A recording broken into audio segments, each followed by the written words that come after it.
Quarter-final places were on the line on day 3 of the Apia Sydney International, where Tuesday's marquee matchup saw former world number 2 Svetlana Kuznetsova go up against a former world number 1 in Caroline Wozniacki. The Dane had won 5 of their 7 previous meetings, including the last 4, but fell an early breakdown in the opening set before striking back. And as she is prone to do, Caroline Wozniacki draws the air, and we are back on serve. Kuznetsova, who had to qualify for the main draw here, played some inspired tennis, and the Russian deservedly won the opener in a tiebreak. And similar result, that backhand volley works on consecutive points in 61 minutes after it began. Svetlana Kuznetsova, the qualifier, takes the opening set, 7-6 in Sydney. Wozniacki in trouble again after her early exit at last week's Brisbane International, but the 22-year-old got her game together in the second, carving a double break lead. And the break for 4-1. Wozniacki continuing her effort to come back on a hot day in Sydney. And a third break of the Kuznetsova serve meant Wozniacki levelled the contest. And there it is. A third set will decide who moves through to the quarterfinals. With 40-degree temperatures bringing the heat rule into play, both players had a 10-minute rest off court before the decider. And when they returned, it was Kuznetsova who rediscovered her best tennis as Wozniacki wilted.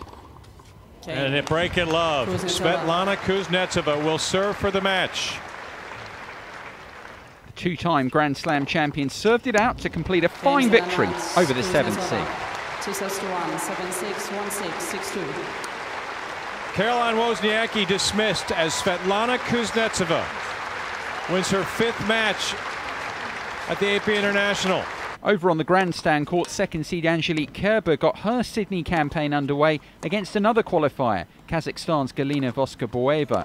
The pair exchanged breaks early on, but it was Kerber who seized control, stealing a lengthy 5th game where Voskoboeva held 6 game points. That's long as well. And you just have to wonder what a body blow that could be for Voskoboeva.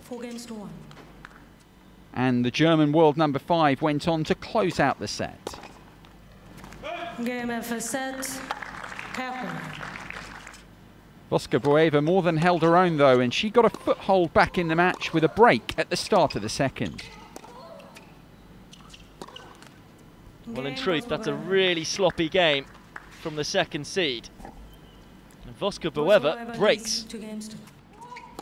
There had been 3 more service breaks in this tight affair by the time Voskoboeva held set point at 5-4 on the Kerber serve. Well, now we have a match on our hands. Kerber fighting so hard to stay with Voskoboeva in the rallies. That would be a key moment. Kerber went on to take the final 3 games and clinch a hard-fought win. Only needs one of them. And what a turnaround. You have to give her so much credit. She was under the cost there in the second set, 5-2 down. But has been able to turn it around and win 5 straight games. Top seed Agnieszka Radwanska was also in action on Tuesday. The world number 4 met Japanese veteran Kimiko Date-Krumm. Both women found it extremely tough to hold serve in the opening set, but Radwanska was just about able to keep her nose in front. Way too many errors, to say the least. A dozen now for Kimiko Date-Krumm. The Poles' service hold in the second game, the only time either woman held serve in the set, proved the clincher as she won it. Yeah, she's as creative as they are in the game, handles her racket well, obviously affected by the heat, but she comes out with a 1-set lead nonetheless. There were fewer chances in the second, both Radwanska and Date-Krumm able to entertain the Ken Rose Wall Arena crowd with some terrific all-court tennis.